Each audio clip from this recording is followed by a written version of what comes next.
Hi Synced, I'm Dr. Ellie Kane. I am a women's health focused chiropractor, specifically in the areas of your deep core, pelvic floor, glutes, both postpartum, throughout perimenopause, and really at any time in your life if you're dealing with issues like incontinence, you're dealing with issues like pelvic organ prolapse, or pain within the pelvic region, pain with sex, a chronic bloated belly, or even post C-section or post-abdominal surgery, a stubborn belly pooch that just won't go away.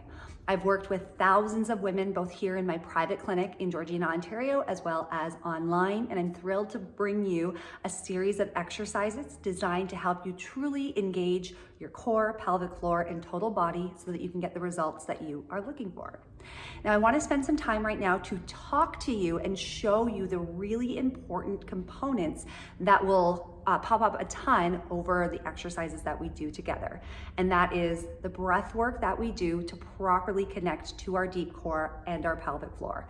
It's not enough just to say engage it, because you need to actually know what that feels like and to train it. For so many of us, we've developed compensatory patterns where we're not utilizing our body in the optimal form when we're doing a lot of the exercises.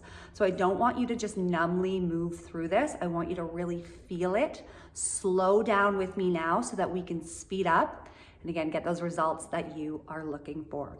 So a few things, I do talk quite a bit throughout my workout classes. It's really important that you understand the why behind the what in what we are doing. So when it comes to our core, we have our outer layer, which is your six-pack muscle, your rectus abdominis, and then we have our deep layer, which is our transverse abdominis. Your rectus abdominis goes up and down, so think about crunches, but your deepest layer of the core contracts inwards, and actually it's like a corset. It wraps 360 degrees around your body. Now, if you're pregnant, like I just was 4 months ago, when you are pregnant, that part of the abdomen has to separate. And it can separate for other reasons as well. It's called diastasis recti. And then in the postpartum, it comes back together. But oftentimes we need to give it a little bit of help. And if you're several years, decades postpartum, or maybe you're not postpartum at all, this area of the core can sometimes be compromised for a number of different reasons. What we want to do to connect to the deepest layer of the core is really start to think about sliding everything inwards, or I like to say belly button in and up. But I don't want to get ahead of ourselves just yet. Come on down with me onto your back, and we're going to start with the breath work. Now, you have your diaphragm, you have your pelvic floor. In between are a whole bunch of organs. The important ones for us are your pelvic organs, so that are your bladder, your uterus, and your rectum. When you breathe in, your diaphragm pushes down on top of those pelvic organs.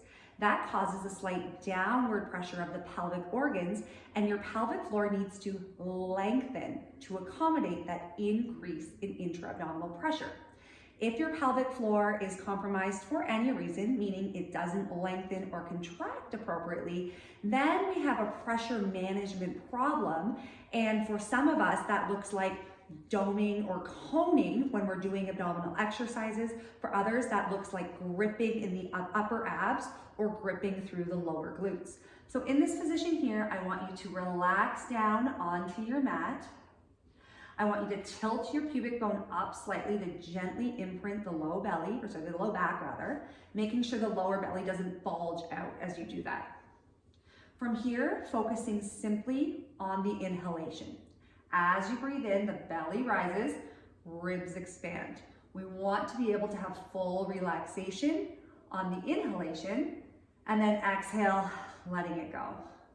2 more just like that. Deep belly breath in, belly rises, ribs expand. Exhale, let it go. Paying careful attention that your shoulders aren't creeping up, and truly we are breathing through the diaphragm. Belly breath in, belly rises, ribs expand, and even sending that breath down to the pelvic floor. I like to say, think of a flower blooming through the vagina as you're breathing in to get that lengthening of the pelvic floor. Exhale, let it go. Okay, hands to the hips and just give me some pelvic tilts here. And then we're going to reset and we're going to add in the TVA contraction. Important to remember that this is the rep. We need to undo years of conditioning or improper compensatory patterns that have built up. So taking the time to do this breath work is going to give us the results that we want when we get into the next series. Left hand to chest, right hand to belly. Big belly breath in, ribs expand, belly rises, flower blooms. As you exhale, bring your hands on top of your hip bones and think about sliding them together, bringing the belly button in and up. You should feel that contraction down here, not up here, not through the glutes, and the low back should still remain gently imprinted. Let's do 2 more just like that. Big belly breath in, belly rises, ribs expand, flower blooms. Exhale, pull belly button in and up. Think about narrowing at the waist. It's not sucking in, it's not holding your breath, it's a gentle contraction of the lower abdomen. Again, belly breath in. Exhale, wrap that core in, narrowing at the waist, belly button in and up. 2 more just like that.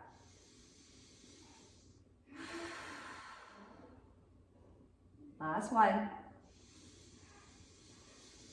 Exhale, wrapping that core in and up. Hold it there. Take your hands and truly feel the upper ribs here. Make sure you're not clenching here and bearing down, or that you're not squeezing your glutes.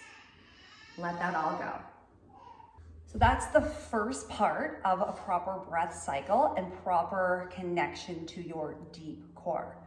The next piece that we're going to layer on that is activation of the pelvic floor. Now, one of the most common types of pelvic floor dysfunction is actually a pelvic floor that is too tight, meaning that when you breathe in, the diaphragm presses down, the pelvic organs move down, the pelvic floor is actually not lengthening to accommodate that intra-abdominal pressure.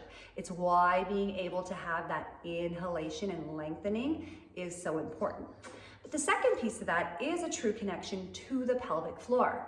And I've had to chuckle a few times when I've been in different fitness classes. The fitness instructor, while well-intentioned, will say, engage your pelvic floor. And I'm like, well, I know what that means, but does anybody else? You are gonna know what that means after doing this next exercise.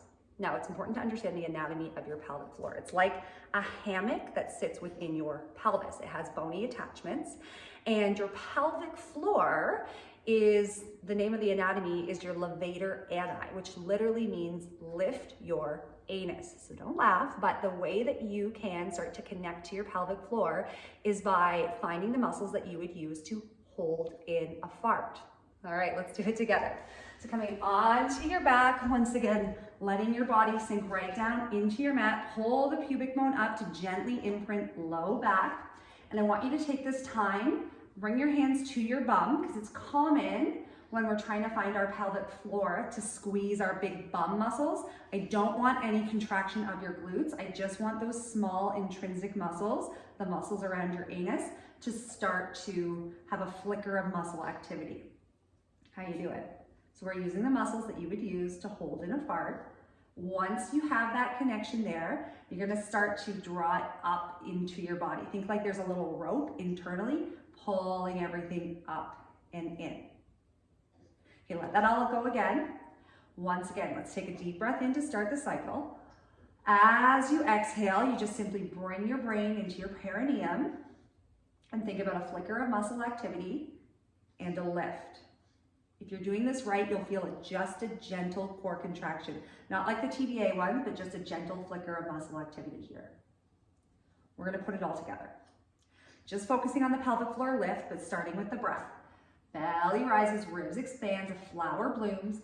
As you exhale, you connect to your levator ani muscle and you add a gentle lift.